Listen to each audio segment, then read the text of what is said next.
এতক্ষণ লাগছে তো রাইতে বালাচ্ছে আমার মালিক হয়েছে না। কারে মালিক কস? মালিক তো একজনই, সেটা হচ্ছে আল্লাহ। তোর মালিক আল্লাহ হইতে রে, আমার মালিক হইছে এই লোকটা। আমি যা চাই উনি আমার তাই দেয়। আরে তুই সব কি কইতাছ? তুই যে লোকটারে মালিক মানস, ওই লোকটার মালিক তো আল্লাহ। আর আল্লাহ পাক যদি ওই লোকটারে না দিত, তাহলে ওই লোকটা তোরে দিল কেমনে? আরে তুই যে আল্লাহ পাকের সাথে অন্য কারো তুলনা দিতেছস, এটা তো শিরক করা হইতাছে। তুই যা খাইতাছস, যা ফরতাছস, সবই তো আল্লাহ পাকের দেওয়া। আল্লাহ পাক যদি সবই দিয়ে দেয়, তাহলে তোর আর আমার এই অবস্থায় কি লেগিয়া? আল্লাহর কাছে শাসে দিহি দিহি তোরা বড় লোক বানাই দেয়নি, তোর সামনে খাবার এনে দেয়নি। তোরে বুঝানোর মতো না, কিন্তু একদিন তোর এই ভুলটা ঠিকই ভাঙবো। কারণ আল্লাহ পাক হচ্ছে এই সমগ্র পৃথিবীর মালিক।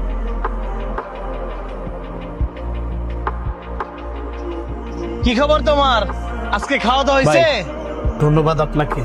ধন্যবাদের কিছু নাই, না, মানুষ খাওয়া দাওয়া মানুষের করি নাই, জন্য। আপনার লেগে অপেক্ষা করতেছিলাম।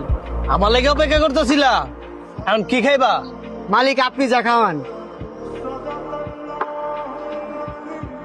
ও, উনি তাইলে তোমার সেই লোক যারে তুমি মালিক মানো, এত গুণ গাও।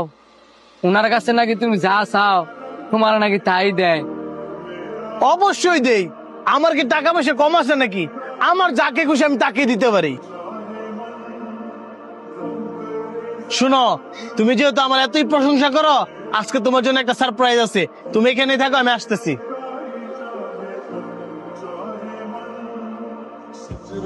ছেলেটা আমার এত ভালোবাসে, হ্যাঁ লেগে তো অবশ্যই ভালো কিছু করতে হইব। এই 50,000 টাকা বিরিয়ানির ভিতরে ভইরা দেই, তাহলে হ্যাঁ অনেক খুশি হইব। এই নাও তোমার জন্য সারপ্রাইজ। আমি গেলাম।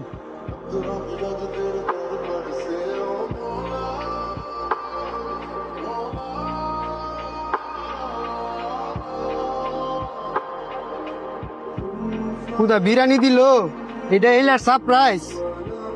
যা দিছে তাই শুক্রিয়া আদায় করে খায়ালা। না, আমি বিরিয়ানি খাই না, তুই খাইলা, আমি গেলাম।